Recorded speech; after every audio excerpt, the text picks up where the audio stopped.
Hello and how you doing, and welcome back to Two Jagoffs. I am your host, Austin Carnes, right back here in Point Park's beautiful media hub, and we are bringing on today, yet again, another very special guest. It's Interview Sunday. It's been the theme all year, and we're going to keep it going. Last week, I said that Greg Brown was the final Pittsburgh broadcaster. I got the Pirates, the Steelers, and the Penguins all on this year. Well, as you all know, I'm a professional wrestling fan, and as you all know, I'm also a commentator on the wrestling scene. So I figured I would bring on one of the best professional wrestling commentators in the game today. Ladies and gentlemen, our guest this Sunday, Mr. Joe Dombrowski is here. Joe, it's good to see you, my friend. Well, thank you. It's good. I think it's good to see you as well. Thank you. To start out this interview, and thank you for the platform, and thank you all for listening, and I appreciate you guys being a part of it. I have a question for you. Yes. Before we get started. Okay. Now, this show is called Two Jagoffs. Am I correct? That is correct. Okay. So just I'm looking around, and I don't see anyone else here but me and you. So is this a confrontation? Is this an accusation? Is this an intervention? Is this an ambush? Right. What are you trying to say about me, sir? Okay, so Two Jagoffs is unique because my good friend Lucas Coons and my dad are actually the intertwining Jagoffs. They represent the second Jagoff. I'm obviously the main Jagoff. I'm Pittsburgh's favorite Jagoff. But on Interview Sundays, I like to have it one-on-one, me and another guest. So I am the main Jagoff today. And I guess you are our special guest Jagoff today. So what I was able to siphon off of that is that it takes two other fully grown human beings to equal as much Jagoff as just exclusively you are. Okay.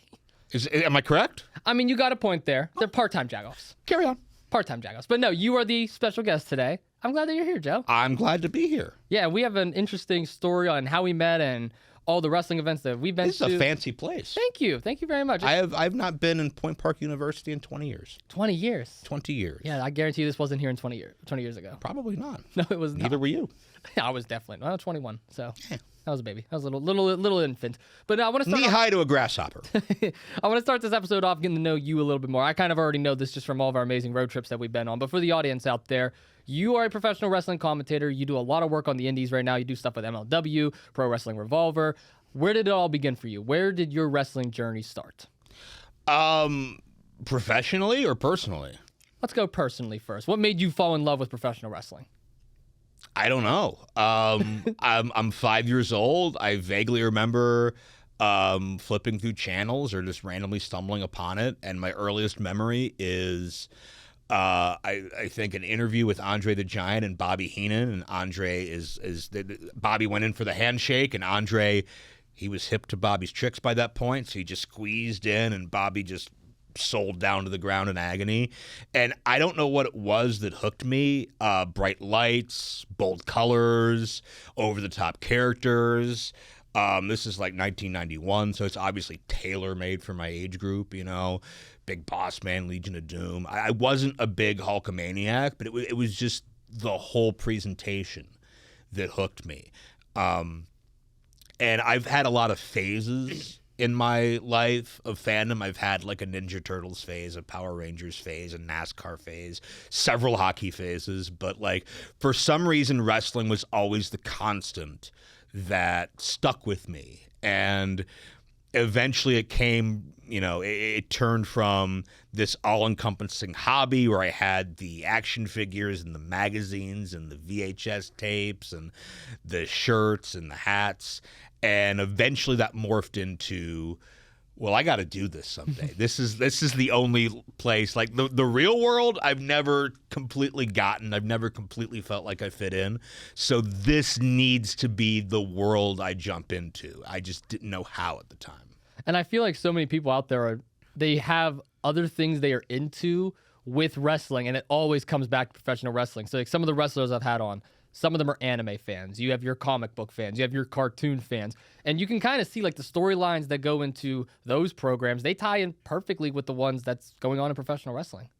I think there's so much crossover now, more so than ever before, between the, you know, superhero universes, anime, all different kinds of pop culture. I think back in the day, Even before my time, it was probably thought it would be more of a sports fan because it was more of a sports-themed presentation. But the more elements you took from other parts of pop culture, the more the fandom gravitated more towards, lovingly, the nerd culture.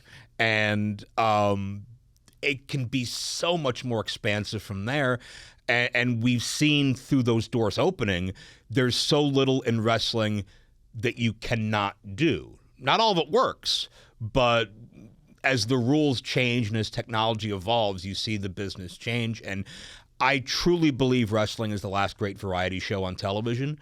And no matter who you are or what you're into, if you look, you can find a brand of wrestling that's for you, whether it's lucha libre, whether it's Japanese strong style, whether it's Japanese comedy, whether it's death matches, whether it's European catch wrestling, whatever the case is, there's something for you because it's a universal language. And if I didn't speak English and you came up to me to talk about wrestling, we could still communicate and we could still bond over that. And that's how powerful it is. Do you have a preferred style of wrestling yourself, or are you open to pretty much all different styles? I mean,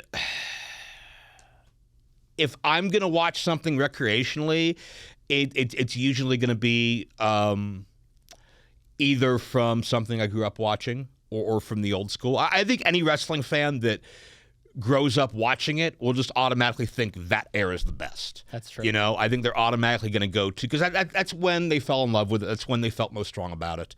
And from a business standpoint, if you ask someone older than me, 91 through 96 was not a good year, good stretch of years. Business was pretty steadily down, and you hear the old stories of WWE taking the water coolers out of their offices to save money, and WCW was in a state of flux, changing owners every year, or changing presidents every year. So if you grew up watching the Four Horsemen or watching Roddy Piper, and then that shows up, you're not going to be into it. But that was my first exposure to it. And to me, for so long, WWE could do no wrong. So I could watch a show from 1991. WrestleMania 7 was the first pay-per-view I ever watched. And critically, it's panned as being maybe a 1 or 2 match show. But I could sit and watch it totally focused, not on my phone, not distracted, because it takes me back to how I felt the first time I watched it. Beyond that, I love territories. I love Memphis wrestling. I love finding things out there I never knew happened. And I love just exploring the nooks and crannies of the business that, are kind of lost to time. And I'm sure we'll talk about ProWrestlingLibrary.com and all the great work I'm doing with old footage there. I just posted a few days ago a clip of a young rookie named Shawn Michaels. That sounds familiar. Trying to do a dive to the outside and unfortunately falling directly on his face. I guarantee that clip will go viral. It will be famous, and everyone will forget who found it. But being able to put stuff like that into the zeitgeist that was previously, I don't know about lost, but at the very least overlooked, if not lost, brings me joy, because there's so much of the business from that era that's not preserved and not protected. So I vary between those two areas. Did you have a favorite wrestler at the time growing up? Maybe someone that you looked up to, an inspiration for all this? I don't know if it was a sign of things to come, but I enjoyed the villains. I enjoyed the antagonists. Bad guys. Yeah. And me being such a, you can see the halo above my head practically. What a good, sweet boy I am. Why are you laughing at that? Ric Flair, Bobby Heenan, Ted DiBiase, yes, Kurt Hennig, Mr. Perfect. Those are the ones that drew me the most. If there's a reason I'm a commentator, it's because Gorilla Monsoon and Bobby Heenan had planted it in my head when I was a small kid. I used to play with the action figures, and I would call the matches as Gorilla and Bobby. And I would sit there alone in my room, and I would argue with myself as Gorilla and Bobby. And that is how you create, that's how you create a sociopath. But it's also apparently how you create a commentator, because that was technically the first time I tried calling matches, was just in the comfort of my own imagination. So you fall in love with professional wrestling. You're calling the matches in your room. Now you're doing it for real. And that's a path that I'm starting to take now as well, calling matches sucker. myself. Oh, yeah. And I've gotten some great advice from you for that. But I want to know, where was your first big break in professional wrestling? What was your first show like? How did that all come about? My first show was surreal. My first show was the dream come true. If it had stopped at that one show, I had the satisfaction for the rest of my life of saying, I did it. I found a way to make it work. So to be here 23 years later is just insane. Awesome. But I started going to IWC wrestling events in July of 2002. Jerry Lawler versus Kamala got me into the door, and the rest of the incredible talent roster kept me coming back. And being that close to it, it's not just on TV at 1 a.m. It's not just in a magazine. Like, it's 5 feet in front of me. It's like, geez, like, this is the path. I don't know how. I don't know when. But I need to be on the other side of this guardrail. And the opportunity presented itself when my Spanish class in high school needed money for a field trip. And I pitched IWC Wrestling as a fundraiser because they had just done a fundraiser at McKeesport High School for maybe the football program or something like that. And we got it in motion. I was middlemanning everything between my Spanish teacher and my principal. What grade was this? And the promoter, Norm Connors. It would have been 11th grade, I believe. I was 16 turning 17 when this was starting. So I'm middlemanning all that. I was at the mercy of the school board approving it. I thought they would because there was wrestling in that same high school 9 years earlier, which ironically enough, I was in attendance. And ironically enough, the promoter of IWC, Norm Connors, had his very first show as a manager that night in 1993. So you're talking karma and kismet and like the universe all working in conjunction with each other. I don't know. But Norm starts in that building. 9 years later, Norm starts me in that building. And I do the commentary. I can't remember whose idea it was to do commentary because I was 17, so I could not do anything physical. I couldn't referee. I couldn't manage. Like, I don't even know if I could have or should have been like ringside. So it was easy enough to put me in the back of the building, and the show wasn't on TV, so I was allowed to be awful. And if we played that footage back, I'd sit in this chair and I'd cringe the whole 2 hours because I had no idea what it felt like. And Dorothy, I'm not in Kansas anymore. Not in my room anymore, just doing what I want. I'm next to somebody I watched on TV when I was 11 by the name of Jeff Gorman, and I'm calling real pro wrestling. CM Punk was in the main event, and obviously Punk was not who he would become from a star status standpoint, but at that point he was already, I think, on TNA pay-per-views, and Bubba the Bulldog from then B94 was there, and all these talents I'd watched, and it was just so surreal, and just my excitement and my anxiety, and it was just system overload all night. But I did it. I got through it, and it opened the door for me to write for the website and go from there. Next spot, they needed someone on the mic. I was ready. I got consistently better. Norm saw something in me. A few of the talents saw something in me. I know Glenn Spector had really great words of encouragement for me back then.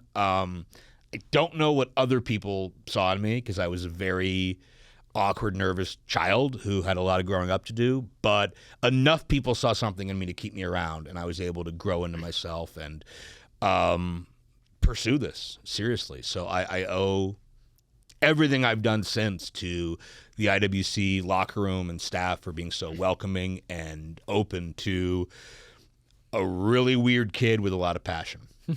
It's crazy. It's how funny how the timeline works too now, because my start in my professional wrestling career was also at IWC. Isn't that crazy how it all turns around? You know what? IWC is such a great proving ground for talent. And I don't think people appreciate how many tools you can get on an independent level that can help you, not even just in wrestling, but just in life. But IWC's churned out Joaquin Wilde and Wardlow and the former Elias and Britt Baker. And while he didn't train there, Corey Graves had some of his first really big matches there. So, Wardlow didn't train there, but Wardlow had a huge run there. And Wardlow grew from big guy with a lot of potential to bona fide main eventer. And a lot of that's your surroundings, and a lot of that's, the company you keep and the people you're around that will prop you up and make you your best. And IWC is a great place for that, and that's why when I can, I still pop in. I still consider it home, and I hope I always will, because it's important to have perspective and not forget where you came from. And if IWC wasn't there, who knows what my path would have looked like. It's an incredible path. And I mean, IWC, again, like you mentioned, I fully agree with you. Everything they have taught, everything that they show, the product they put on, it is truly phenomenal. On this career path that you've been on, though, I'm assuming you worked with a lot of legends. You worked with a lot of Hall of Famers, a lot of notable names in the business. Was there ever one of those interactions that stood out, and maybe a piece of advice that was shared with you that stuck all these years? Some of the best advice I've ever got is just finding a way to pick the brains of people who have been where I want to go. And obviously that's something you've been doing, not even just in wrestling, but just in general. But Thank you. I learned more from one email with Jim Ross than I could have in 2 years on the independents, or just an Al Snow or a Kevin Kelly or a Rich Bocchini or anybody that's done this on the highest level to tell you, what the nuances of this job are, as far as engage your audience, ask questions, don't use pronouns because it'll confuse the audience, be ready to deal with all the traffic of a live broadcast, all these different elements that I'm not necessarily going to learn on an independent level, because it's not as scrutinized on an independent level. It's not as detailed on an independent level. So to be able to step outside of that box into their world and understand that helped me grow exponentially. And I would say in a more general sense, you pick things up just working from these guys, just overhearing things. I can't tell you, just being a teenager or my very early 20s and being around guys like Tracy Smothers or Abyss or AJ Styles or guys like that. And it's not necessarily a point where they like pulled me aside and said, hey kid, A, B, C, D, E, but just talking about creative or talking about segments or what would you think if we did X, Y, Z.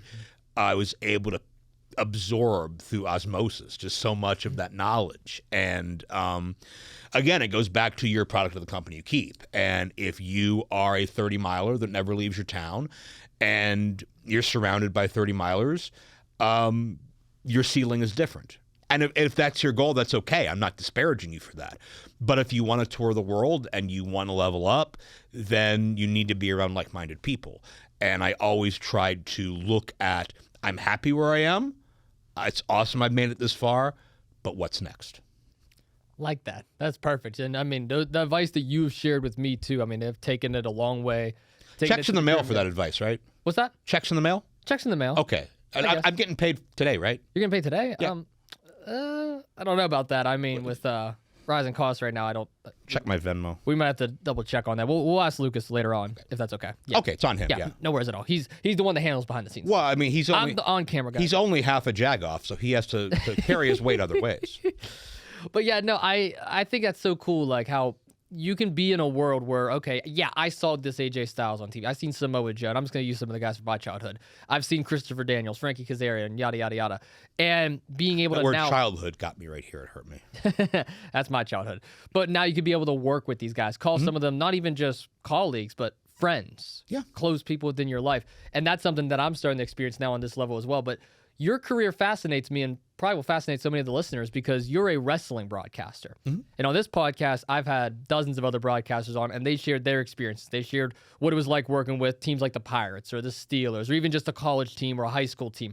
You're working with wrestling, and something me and you talk about all the time is professional wrestling isn't just calling the action. Oh, suplex, power slam, rock bottom. You're telling a story when you're calling the match. You want to make sure the audience at home knows that the face, you're supposed to love them with everything. And the heel, you're supposed to hate their guts. I want to know what it's like, and I already know this personally, but for the listeners out there, what is your preparation like going into these wrestling shows, going into these events, preparing to tell these stories? Well, bottom line is, if I don't have a in-depth understanding of where we've been, where we are right now, and preferably where we're going, or at the very least, where do these personalities want to go? I'm not doing my job. Pro wrestling commentary or any kind of commentary, it's not stand-up comedy auditions. It's not let's pop the boys in the back. It's not do an impersonation of what you see on TV. There's, again, so many layers and so many nuances to it as far as what you do and why you do it. And you will treat the protagonist in the story different than the antagonist. There's a difference between, you stole a win, you dirty rat, versus, you got lucky and got the big one. Everything you do has a reason behind it. Everything you do is meant to capture some type of tone or some type of emotion or the ebb and flow of the match. And my job is to understand these talents as well as I possibly can, whether it be through their recent footage, from conversations with them, from just getting stats and information, and understanding the psychology in the story in the ring enough to keep up with them. And as Jim Ross so eloquently says, be the lyrics to their music. And if I can't do that, if there's a serious dramatic moment going on in the ring and I got some snarky one-liner I'm giggling at, I fail. If somebody says online, man, that was a great match live, but I watched it back and the commentator just kind of took it down a notch, I failed. And a lot of people do that and don't realize it. So I always came in with a full respect and appreciation for those in the ring because they're doing something that I cannot. And I would hope that same respect would go back to me because I'm doing something that many of them cannot. But we all need each other together to paint this picture and tell this story and make this presentation. The match won't look good if the commentator's not on his game. It won't look good if the camera's off color. It won't look good if the ring is breaking. It won't look good if the referee just got pulled out of an alleyway and his shirt's untucked. We all need each other to make this come together. And I try my best to pull my weight. I'm sure I don't have 100% accuracy, but I shoot to get as close as possible as I can.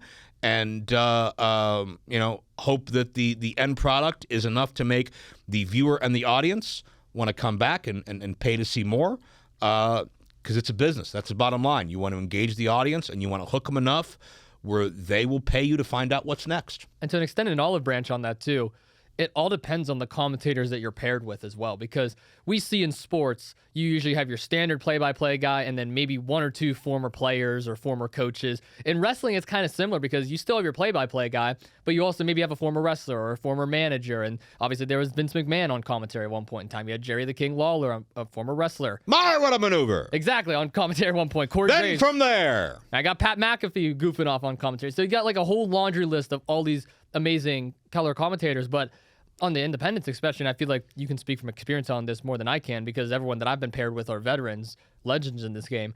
With you were more, maybe worked with a wrestler here or there where, maybe they don't know how to tell that story, and you're kind of have to carry the story in this match or bring it back. Because the one-liner, maybe you're just saying, oh yeah, this move has happened here, and then this guy like makes a joke about it. I want to know, how do you navigate through that? How do you get everyone back on track? Did you just call Dominic D'Angelo a legend? Dominic D'Angelo? Well, I was referencing more of you and Nick Lendo, but that's besides the point. We have not worked together on camera yet, have we? Not on camera yet. Yet. I like that he said yes. Yet. I want to. It's on the bucket list. Okay, I'll be back, IWC. It's happening. Oh. Navigating it can be difficult, but I mean, I learned, again, through osmosis without knowing I was learning. I learned by watching Gene Okerlund. Because if you watch Gene, a Gene promo with Macho Man or with Hulk or with Jake Roberts or anybody like that, smooth, like butter. But you give Gene Ken Patera, you give Gene, a young journeyman who's just kind of getting his foot in the door. He's kind of stammering through his message. I've seen promos where Gene will cut the promo for the guy and just say, well, you're certainly intending to go after this, and with your ultimate goal here. Isn't that right, Jim Powers? And just hand him the mic. That's right, Gene. And not to pick on anybody in particular, but like when you're young and that light goes on, and if you don't know who and what you are, if you don't have your voice yet, that's hard. Yeah. That is so freaking hard. And that's why I stress when I talk to these guys, who are you? What's the story you're telling? But yeah, if somebody's on commentary, there's a lot of things that maybe works in what they do that doesn't work at my desk. If they're there for a specific reason to, oh, well, you're scouting this guy because of the match next week, cool. But if you're just an announcer with me, it's not about you. Speak in sound bites. Do not give me a 90-second rambly promo. Know when to lay out. Let the audience talk. There's so many little nuances that go into it that a wrestler never thinks about, because a wrestler never has to put themselves in my chair, much like I never have to put myself in their boots. And I'm not thinking about, when I'm watching a match, I'm not thinking about how their footwork looks. I'm not thinking about the little things that they have to have cognizance of, but I don't. So sometimes you have to lead them. Sometimes you have to kind of direct them, hand gestures, or in between matches, like, hey, a little less of this, more of this, whatever. But it's fine. We're all there to learn, and I'd rather you learn on an independent show with me than on a live worldwide broadcast where a lot more people are going to see you, stutter step. Get your kinks out on the independent level, and then be a polished product on the grand stage. So I welcome that opportunity, because it keeps me sharp as well if I have to be on top of that. And you do both. You're on camera with MLW a lot. You obviously are on the indies. You're all over the place. Every time I talk to you, you're in a different state. What's the big difference between the two? Between independence and... Yeah, for you. Like, is your preparation a little different going into either one of them, or is it just wrestling and, all right, it's a smooth flow at this point? Preparation's a lot more involved the further up you get. I mean, I love everything I do, but it also needs to be said that the further up the totem pole you get, the less fun it is in the purest form, because there's more pressure, there's more responsibility, there's more people and more money depending on you doing well. So a lot of times for independent promotions, maybe they don't book in a straight up episodic way. Maybe they run different towns and each show is kind of standalone, and I can kind of come in and out and not feel like I'm missing anything. Places like MLW, or when I was in AAA or Ring of Honor to an extent, stuff like that, I feel like there's so many more moving parts. Obviously, just from a production standpoint, people in your ear. I have to know, again, I talked earlier about knowing your traffic. I have to know, okay, we have a package coming out of this. The package goes into the commercial goes into this interview. And after the interview, we're going to throw up a match graphic of the main event later tonight, and I have 10 seconds to promote it and pitch it back to the ring. And if I'm not there and I'm not ready, then I screwed this whole sequence up. That's a lot of pressure, but it's pressure I like, because it keeps you growing and keeps you leveling up. So big boy TV, things like that is really cool for me, because it's an extra layer that I don't have to think about on the end. A lot of times on the independents, it's you're calling the match and then the match is done and then you wait for the next match. But when you're live and you've got a lot of stuff moving, it helps me be sharp. There's an extra layer to the prep, but there's an extra layer to the delivery, and that means there's an extra layer on my Baconator at the end of the night, because that will take a lot out of you. It is harder than you think. I will not compare my job to what the guys do in the ring physically. It's two different things, but anybody that thinks I just sit down and just riff for 3 hours, it's a lot more involved than that, and it takes a lot out of you mentally and emotionally. I gotta ask this too. Whenever you're on camera, do you have anybody in your ear? Because I know like a lot of the times in the indies, like you might have the director coming in, like saying when we're going home or when we're going live. Do you maybe have like a booker or a promoter or some sort of producer in your ear at all during these big shows like MLW? MLW, yeah. Let me think of when I've had somebody in my ear. I've had it at MLW. I had it at Ric Flair's last match. I had it at Ring of Honor to an extent. I say Ring of Honor with these qualifiers because at the height of Ring of Honor, 2018 was their best year. I was the Future of Honor guy, so I was doing the YouTube exclusives. So that really wasn't as involved, but I still had guys like counting me in and out to the segment. MLW, sometimes I'll get fed little factoids. I'll get fed like, we're coming out into this, or this is scrapped, or this is added, or just little reminders of where we are, or little tidbits I need to hit. It's not the horror stories you hear about. It's not the angry guy in the ear, going, damn it, say it like this. It's not that. I thankfully have not had to deal with that, and I know others have. And I've talked to people that have. I've talked to John Layfield about how his play-by-play counterparts have been treated when he was calling wrestling for so many years. And thankfully, I don't have to deal with that anywhere. On the other side of the fence, when I did AAA, I did AAA's biggest events, Triple Mania. There's 17,000 people in the stadium. Wow. I'm at home remotely, live, through Triller's digital studio, and there's nobody in my ear. So if something changes or something gets added or somebody runs in that I did not know was in the building, let's figure it out. And thankfully, I had a very cool and very knowledgeable base of people in and out of the company that I could kind of turn to for that. But that was scary, just being out there without a net and without really any official communication. Well, imagine. Yeah, and I get it. Like, it's probably not easy to have a direct line patched in from Mexico City to Pittsburgh, PA that can stay on for 4.5 hours. I get that. But again, I look at that as a challenge. I look at that as something that maybe it wasn't always perfect, maybe it wasn't always super clean, but the fact I got through that gives me the confidence I can do so many other things. But yeah, it's a culture shock. There are so many people on the indies that are really good at what they do, and I ask myself, like, could they do the live traffic? Could they, like, I couldn't do it right out of the chute when I joined MLW. Thankfully, I could learn from Rich Bocchini and later Matt Stryker when he was with me. They've been there, done that, and I knew I had that safety net. And now I'm kind of the safety net. Mm-hmm. If Filthy Tom is with me, or Christian Cole I had a great rapport with, or anybody like that, I got to know where we are.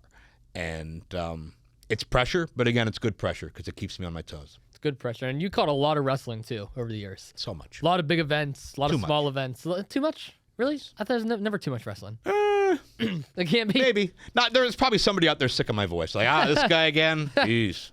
This Joe guy. What the hell? I got to ask, though, do you have a favorite match that you maybe called? Maybe a favorite event that you've called? One that stands out? One that you're like, all right, that is what I'm the most proud of? This question's always difficult because it's like, who's your favorite child? But you have over 8,000 kids. How do you narrow that down?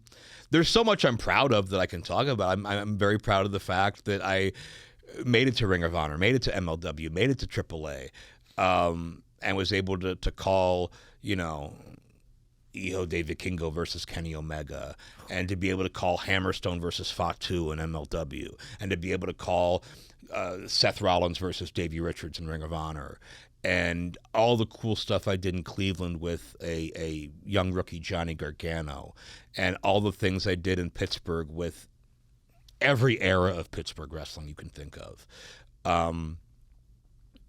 So much of that jumps out. It's a whirlwind. I can't pick a favorite. I can list off memories. But I mean, I've been fortunate enough to, call Jay and Mark Briscoe in the Hammerstein Ballroom in New York City, and I've been fortunate enough to call the Rock and Roll Express at a high school gym in a rural town in North Carolina, and I've been fortunate enough to call a guy named Psycho Clown in Mexico City. So I've done it all, man. But it's all part of the journey. And I just hope the body of my work speaks for itself. Absolutely, and it's a great career too, Joe. I mean, I've been following it for a while. Well, even before we met, I've been following your career. I ain't done yet. You ain't done yet. You're still here, still shining. And I hope. You shared a lot of locker rooms, I'm assuming, obviously, as a commentator, going through, talking to different wrestlers.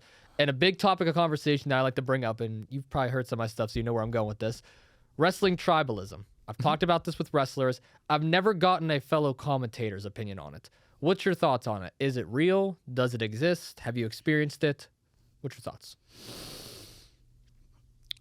I don't think it really exists with the boys. I'm happy for all my friends in any company they work for, and I'm happy that there are so many different companies able to give work. There's people I love dearly in every single top company. The fans obviously are very tribalistic, and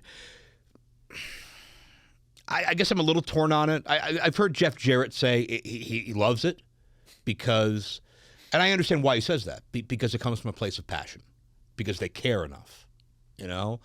But I think so much of wrestling tribalism is a microcosm for just an issue with society at large, where there's this obsession with my side is right.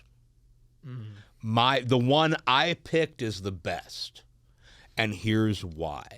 And I will take the facts, and I will take the television ratings, and I will take the attendance numbers, and I will twist, and I will distort them, and I will misinterpret them to convince myself and convince you that I'm right. And I don't think that's a healthy way to watch wrestling. I don't think it's a healthy way to watch wrestling to say, well, a show you like got 600,000 viewers and a show I like got 650,000 viewers, so my show's better. I don't care. I really like the show You on Netflix. I really like Yellow Jackets. Jesse the Mark turned me on to that. There's certain shows I watch. I watch the Penguins all the time. Yeah, let's go Pens. Finally good. Let's go Pens. You know how many Penguin games I can tell you the television rating of? None. I don't care, because I'm not going to be like, well, they won 6-3, but I mean the 18-49 was down 17%, so I did not like this game at all. It's not fun if you just turn your brain off and become a fan and like what you like. And I told you earlier, it's a variety show. Mm-hmm. You're not going to like every segment. If you don't like the trapeze artist, wait for the elephant to come out. If you don't like the elephant, pay the dime and go inside the sideshow where you'll see all of my friends. Everything is different. You don't need to like everything. And this obsession with proving that, like, you know, you're right about everything. And yes, I have friends and a girlfriend, but I'm going to tweet about TNA 400 times a day.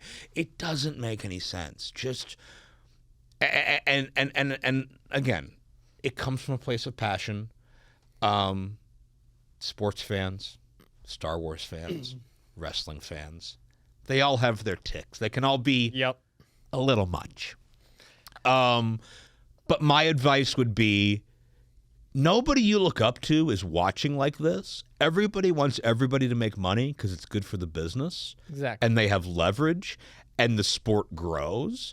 If you hate WWE, but WWE scored a big $1 billion rights deal, that's great, because that's more money coming into the business. And guess what? When they leave whatever they're doing now and go there, that creates an opening for somebody else. So relax. Think about it. Support what you love. Don't hate watch. Don't hate scroll. Don't hate post, because it doesn't help the business. Negativity travels faster than positivity. But all of my posts try to be about something I think is cool, I think is fun, something I'm proud about in a product I'm pushing, whatever the case is. But you'll very, very rarely see me speak negatively, because what does it accomplish? And I feel like so many people too, like, I know that I guess it's more from the business standpoint.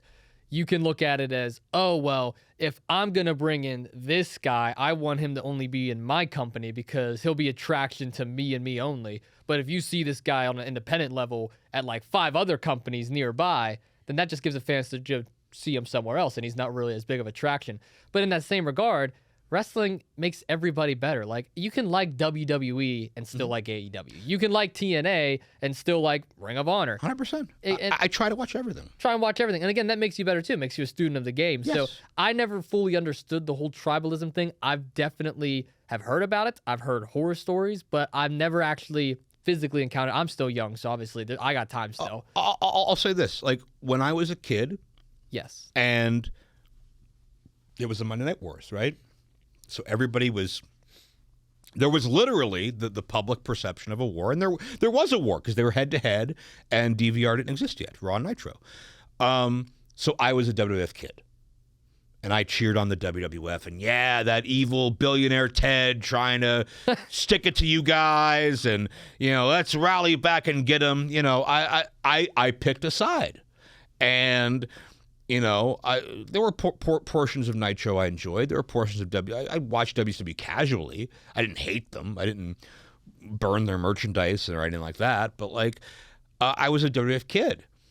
And, you know, there was a point where it's like, you know, yeah, WCW's in the mud. Yeah, we're winning the war. You know, like I worked there. We're winning the war. And then WCW went away.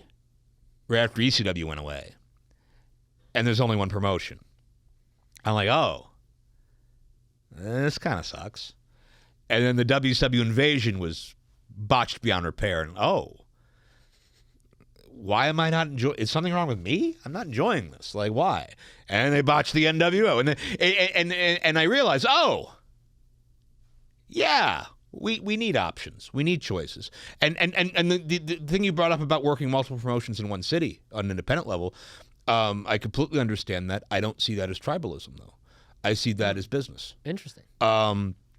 Because if I'm promoting you, if I have a commodity of any sort, if I'm selling widgets, I want to be the only widget salesman in the mall. You know, if I'm promoting Dr. X as a wrestler and I'm charging $30 for tickets, why do I want him working down the road for a $20 admission? Why do I want to build him up as one of my top stars when he is in the opening match down the road just because it's another payday, brother? It's another chance to work. And I get it from the talent perspective. They want to work. Great. Work in another town. Travel. You will only grow so much working in front of the same people every week or working in the 30 or 40 mile radius. You can expand your horizons and do so much more. And this is where I sit in the middle of that because a wrestler might say it's not fair and a promoter might say it's not fair. And it's entirely within the wrestler's right to work wherever they choose and not work wherever they choose. But it's also completely within the promoter's right to say, you're working in every promotion in the city, your value is diminished, I need to invest in something that will give me a better return. And so many people take that personally, and so many people take that as you know, some type of conflict that's more than it is. But it's just protecting your business because the promoter's number one responsibility is his company and his brand, and the talent's number one responsibility is themselves. And everybody has to do what's best for that specific priority. It's all about business. It is about business. And the thing is on some levels of this business, when you think of the business like a business, people get mad at you. They don't understand business, I guess. It's not playtime. Yeah. And even if it is just a hobby for you, that's fine. But you need to recognize that it's not just a hobby for the guy that spent $4,000 to put the show on, $5,000, $10,000, whatever the budget is. It's not just a hobby for the guy that just paid X hundreds of dollars for new gear and just had to buy a new car because theirs conked out on the side of the highway 6 hours from home, or whatever. Everybody's different, but everybody should have a goal to be the best they can be. And you're going to run into conflicts, you're going to run into issues, but it's not what you run into, it's how you address it, it's how you handle it. And there's a responsible way. Let's talk this out. If we can't talk it out, let's part ways. Let's get back together in a year. Let's see where we are. I'm going to go try this over here in this town. If it doesn't work, hey, maybe we'll talk again. Maybe we won't. Maybe we'll move on. But it's not that deep that it's... I've had guys come to me and just like, oh, this promoter has it out for me and he doesn't want anything to do with me. He doesn't want me around. And I'm thinking like, why?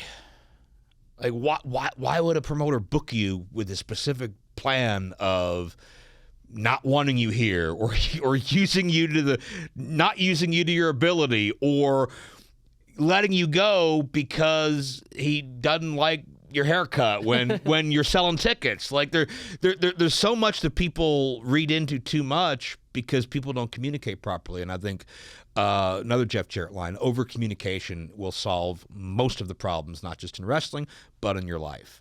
So it's something to keep in mind that you have to take care of yourself, but you also have to realize this is a collaborative business and you have to be at least open to other ways of thinking, or else you won't last. To expand on that a little bit too, I find it interesting how well everybody knows each other in the wrestling world. I don't remember if it was you who said this or if it was someone else.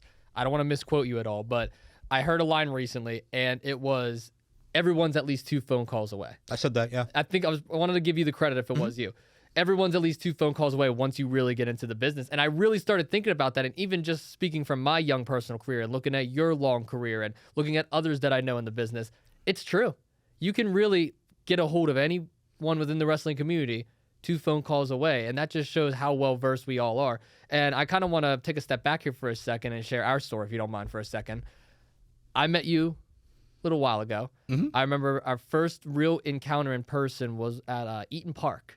That was our first time where we got to be in person together, and I got to Are they pick your brain. paying to be mentioned on this program? They are not. So Can they pay us in smiley cookies or cheese sticks? I was just about to say, they better give us some cheese sticks with marinara sauce. That was I'm so down. Good. I was so jealous the night that you got that. I got it myself next week. I'm not going to lie to you. I have good taste. No, it was really good taste. That mozzarella sticks are good. But yeah, no, I wanted to kind of talk about how we both met for a second. What was your first impression of me? How did we initially meet? Just for the audience out there who doesn't know this. I mean, in many ways, you followed a similar path that I did, because you are at IWC doing your thing, just trying to, get in where you fit in, to be a little Jacob Fatu on you. And just hope for an opportunity, hope to prove yourself and earn your way. And I noticed that, and I noticed that you are somebody who is very driven to put yourself out there. You're very driven to meet, interact, connect, network with people in all facets of the sport and entertainment industry. And I say that not just to include pro wrestling, but the umbrella overall. And that jumped out at me because I saw a lot from you that reminded me of a young me, and a lot from you that I wished I could see from a lot of young wrestlers that I will text and say, well, how many emails have you sent to promoters this week? And I'll get, because you have to sell yourself. Again, this is a business, and it took me 2.5 years to realize the opportunities were not going to come to you. And should it have taken me that long? Maybe, maybe not. But again, I was a very naive kid when I started. I was barely 17 years old. Had a lot of growing up to do in business and in life. But after I kind of learned what to do, the rest is history. But you have that drive, and you take this seriously. And that's what caught my eye. I could tell Johnny Gargano took this seriously because I'd walk into a locker room and everybody would just be hanging out and eating potato chips and just doing whatever. But Johnny's in the corner pacing back and forth, back and forth, back and forth, back and forth. And he's doing that. He's pantomiming what he wants to do in his match. He's taking it very seriously. I could tell Atticus Cogar was taking things in his life very seriously because of the time and attention that he put into his video packages, that he put into his presentation, that he put into everything he did. And he always had a message, and he always had something to say. And it was always something that made you feel, good or bad, made you feel. And that's how I knew there was something there. I knew Nick Lendl was special because he had a lot of natural talent. And he was much better very, very early than I ever was as a ring announcer. He's a better commentator than he gives himself credit for. And if he would give himself more credit, he would get better than that.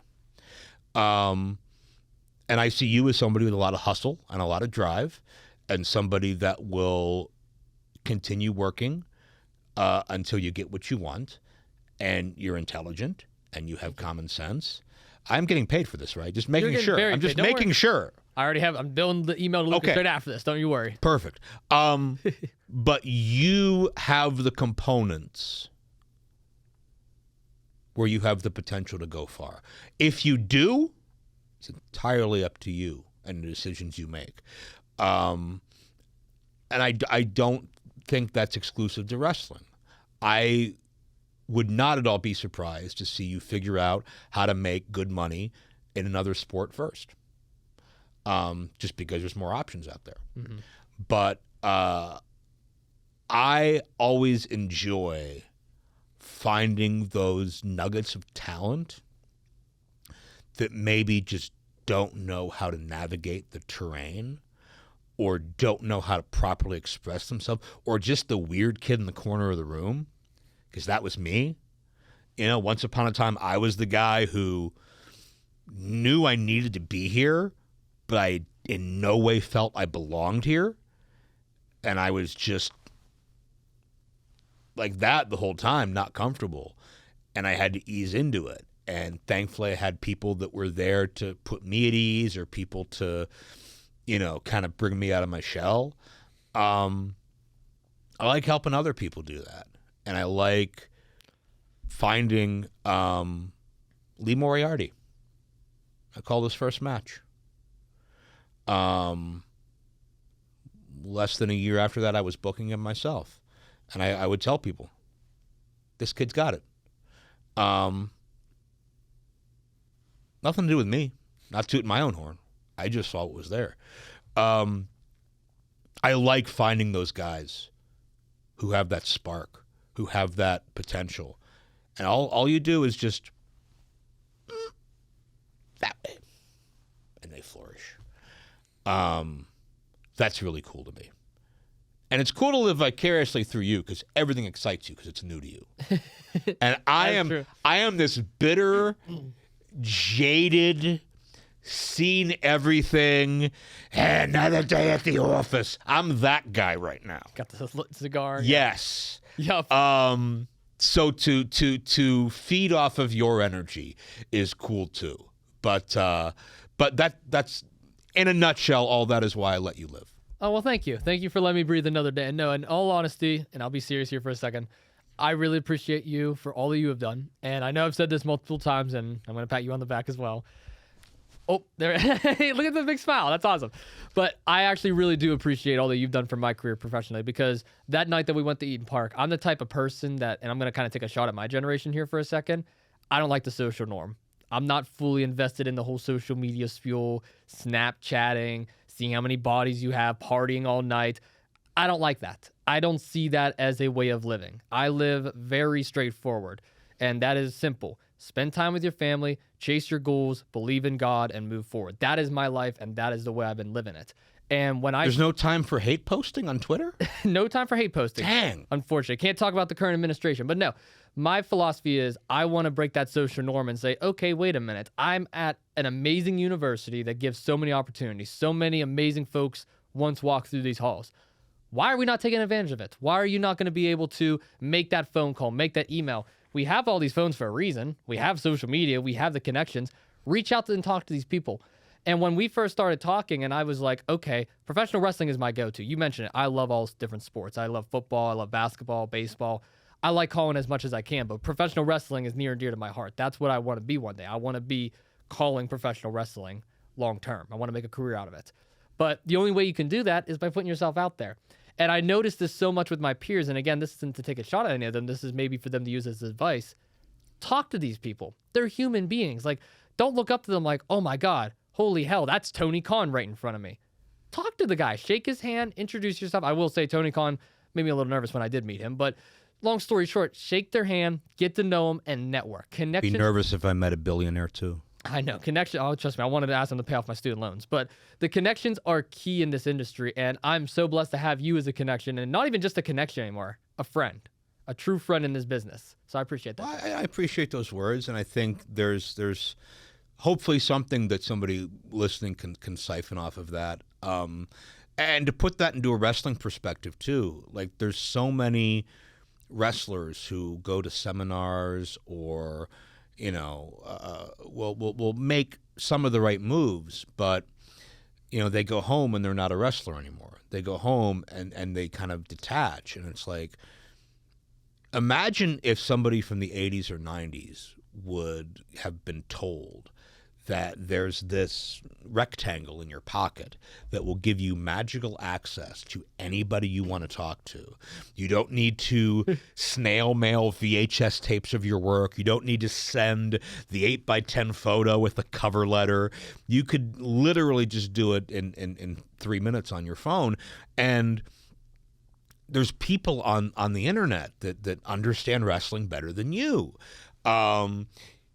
Why would anyone not try to message a Ricky Morton or a Les Thatcher or a Dr. Tom Pritchard or a whoever and just pick their brains like, hey, here's a 6-minute match. What would you like to see me do? What do you think I'm missing that a TV company would look at? And you know what? Maybe they have time to watch. Maybe they don't. Maybe they'll charge you. Maybe they won't. I don't know. Everybody's got their own time schedule, family, business practices, it doesn't matter. But shoot your shot, put yourself out there. Because a lot of the best things that have happened to me start there. It doesn't happen because I'm the best at anything. Maybe it happens because I'm the one they know how to get a hold of, or I'm the one they've had a positive interaction with, or they know I've done X so I can do Y.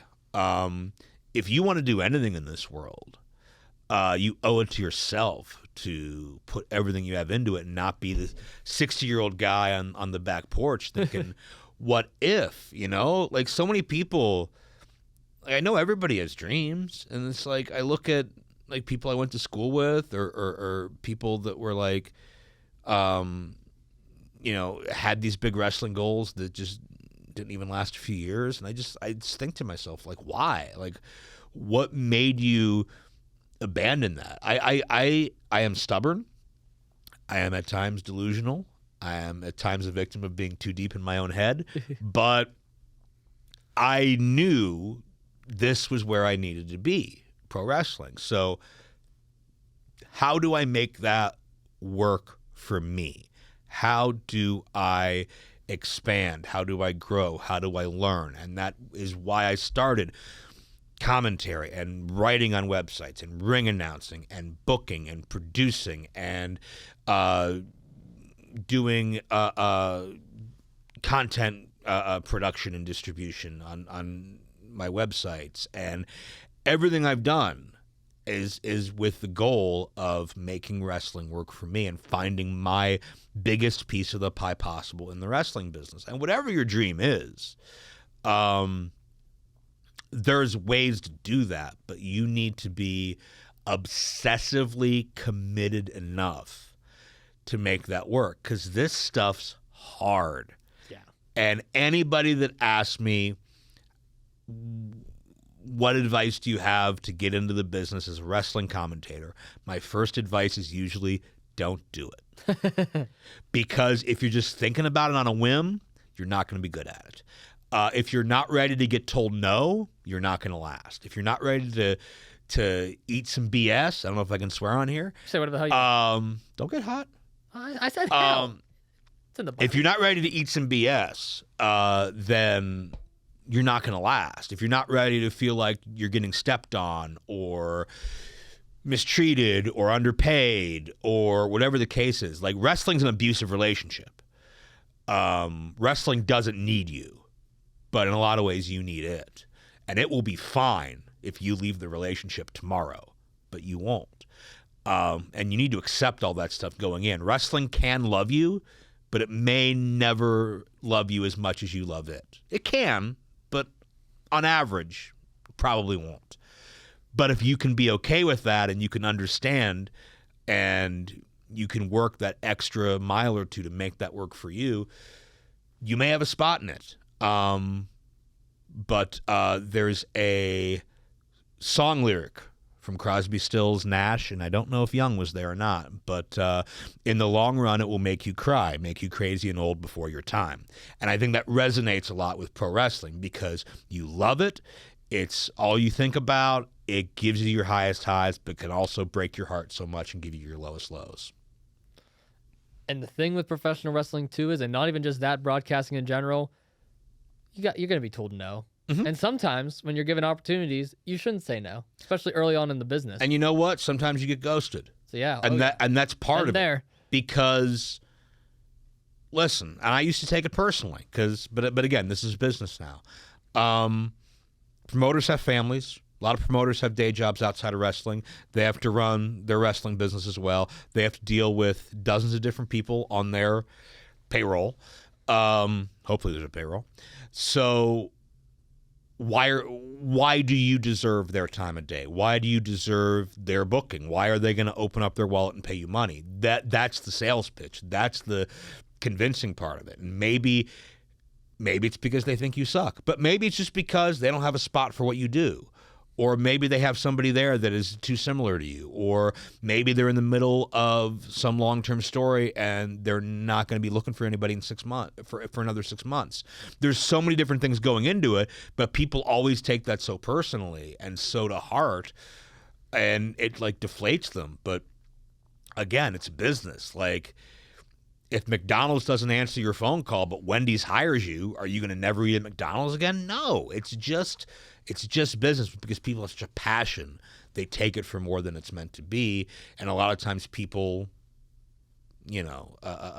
phase themselves out that way.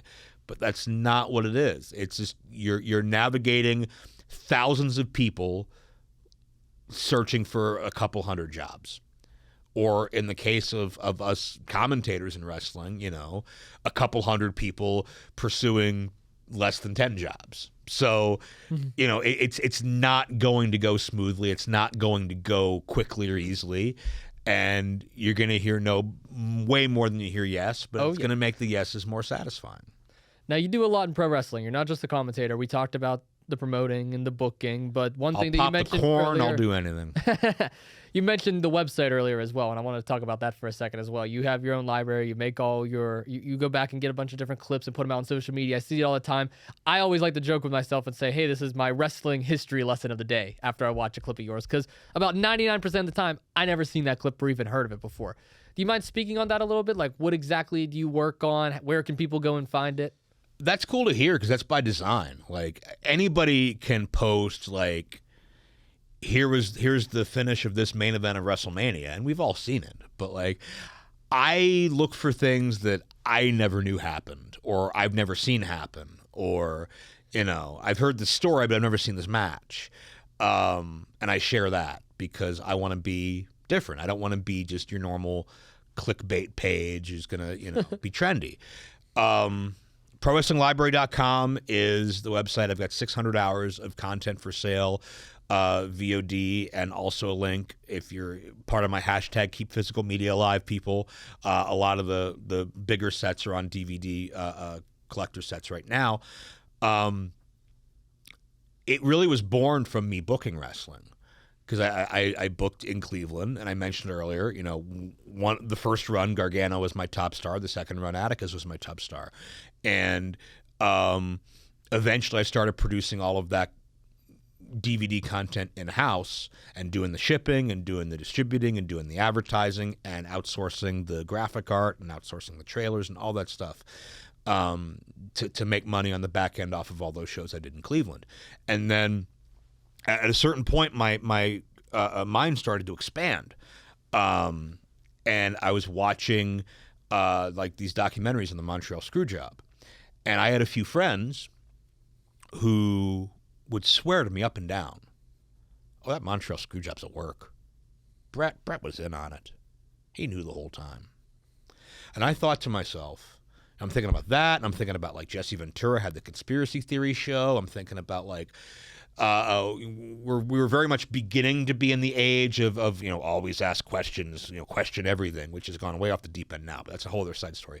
And I thought to myself, it'd be a great idea if somebody made a DVD about whether or not the Montreal Screwjob was an inside job, was a conspiracy. And then I paused for a few minutes, and I'm like, wait a minute, I could do that. I have the camera crew. Hi, Sorg. I have the DVD production capabilities. I have all the components because I'm already doing it with the events I'm producing. And I started doing my own thing. And I put out Montreal Theory, and I put out the first United States Pro Wrestling Referee Seminar I think ever happened with Jimmy Corderas. And I forced Sorg to go into Virgil's apartment and film me in Virgil's apartment, where Virgil had a photo of himself doing a bodybuilding pose in a very tiny Speedo at the foot of his own bed. And we did the legend of Virgil and his travel. I did Zach Gowen's life story, the first ever one-legged pro wrestler. And I just kept pumping out this content, and most of it was a big hit. I interviewed AJ Styles after he left TNA when he went to New Japan. All this cool stuff I was doing, and kept expanding my library, expanding my horizons. And then a couple years ago, a representative named Daniel May from the Mario Savoldi Film Library, Ultimate Classic Wrestling, classicwrestling.net, reached out about a collaboration, about a footage swap. And they had so much old footage from Dallas, Texas Sportatorium, from IWCCW up in New York, from all these different territories and offshoot promotions that were not owned by a billionaire. And I thought to myself, you guys, I think, are leaving money on the table, because I have a audience that's still hungry for DVDs. Because I released the Brian Pillman Memorial set in 2021, and I shattered every record of everything I've ever done. Wow. Because those shows were historic, and they were from 1998 to 2001. So people my age heard about them for 25 years, 20 years, never got to watch them, because it was never a mass release. I got the rights. I got everybody at the same kitchen table. I put it out, and my DVD sales, which were dropping year over year after year over year, shot way up. And I understood the audience is there if you cater to them. So I said, your content will cater to the same people that bought the Pillman shows. And by the way, I know our first project, because in 3 months there's a movie coming out about the Von Erichs. And we did Von Erich Dynasty, Masters of the Iron Claw, 3-disc set, and it sold like gangbusters, and that was my relationship there. And that opened the door to talk to Herb Simmons in St. Louis and Justin Reyes for the Kansas City footage, and all the other people I'm talking to that I'm still working on agreements with. And okay, what's out there from Memphis that's in the public domain? And this streaming service is working with the son of the Portland promoter, and bring as much of the business together in one place through building connections and relationships with everybody else. Very little of it I own outright, but all of it I have permission to use, and all of it I can cut in the footage owners and get them a payday. I can bring wrestling to the audience in a very convenient, easy to digest way, whether they like digitally or not. I think my fans, my website's fans, would appreciate DVD more, but there's always VOD stuff out there. and just build it from there and keep going. And I've been very happy with the success and very happy with the variety. And I'm adding things every week. We just announced a relationship with another company in Michigan, and their stuff's going to be on there in a couple weeks. So it's my love letter to wrestling. It's me giving back.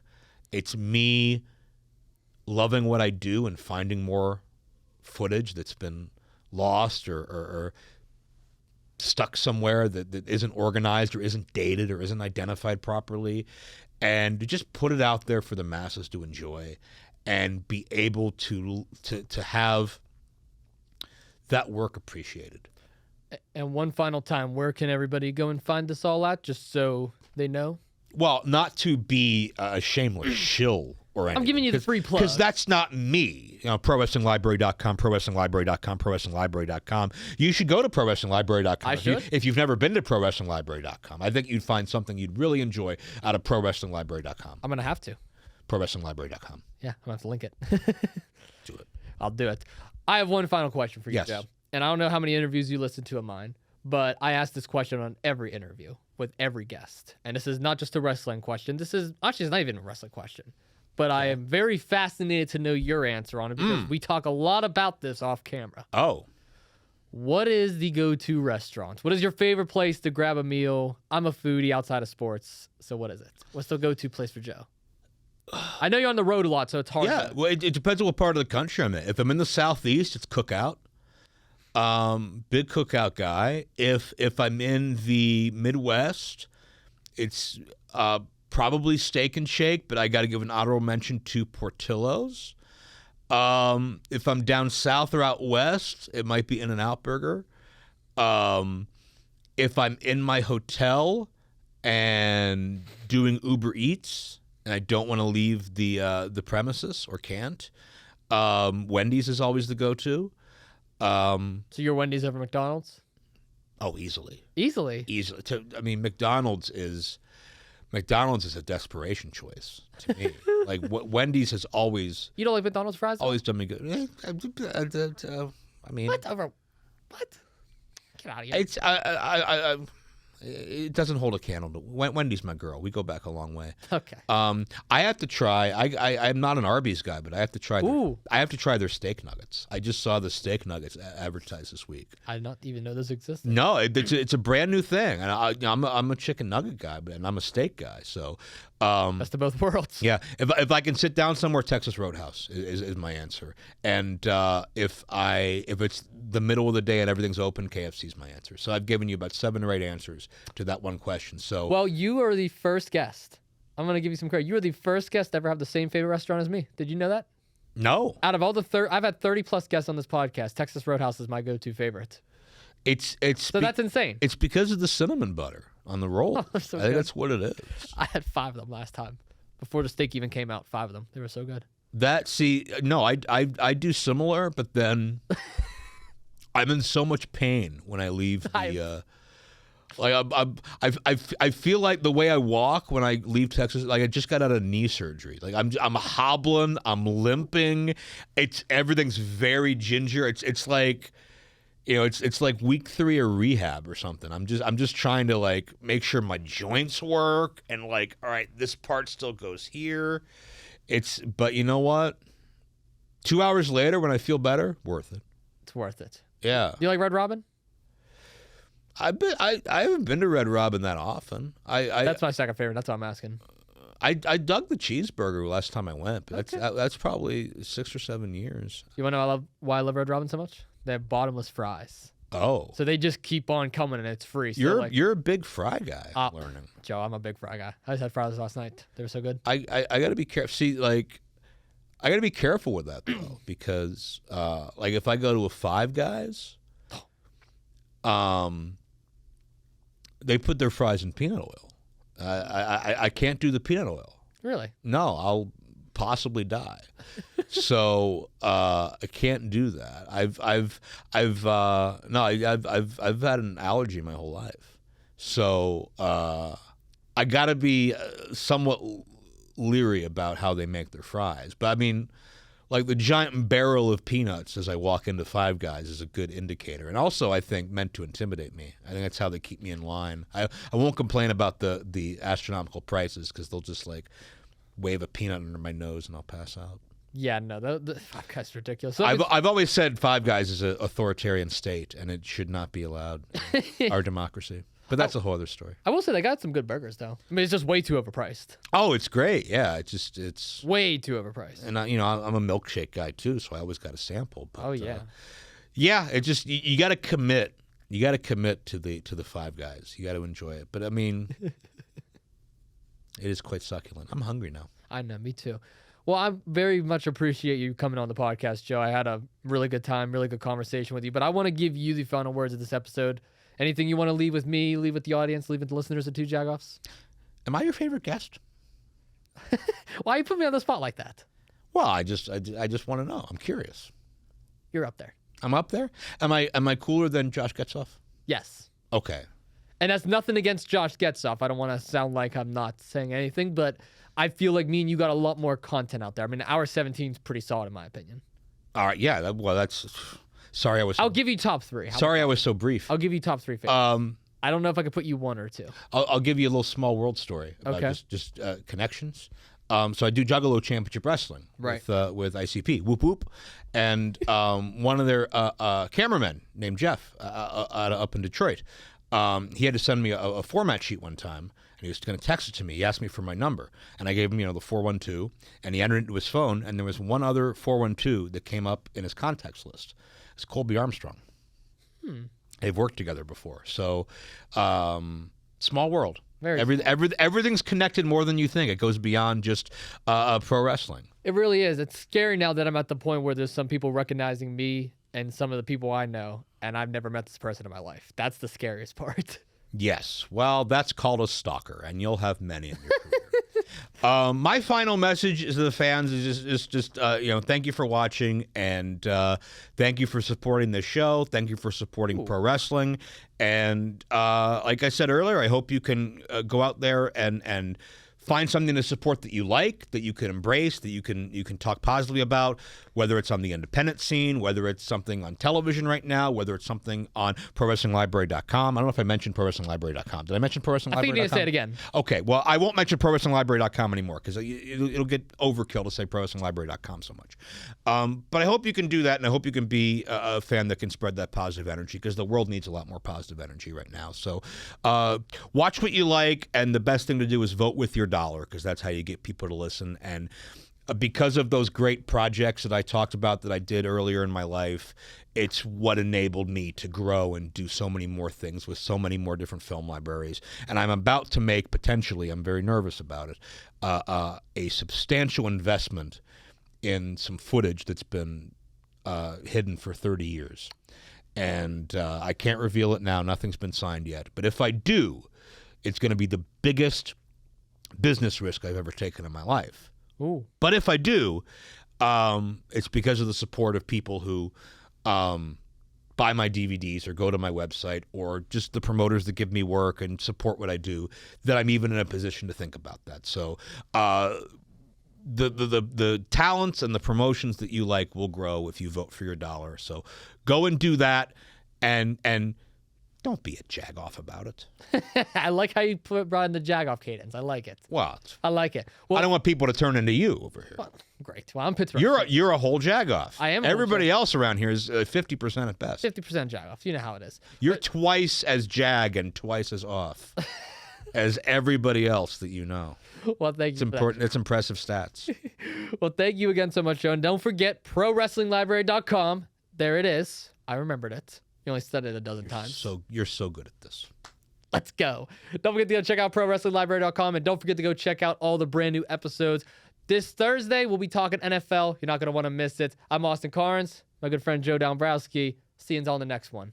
Peace. My pay go through yet for this? Oh, it did go pay. You have to look again. We'll figure this out later. Peace.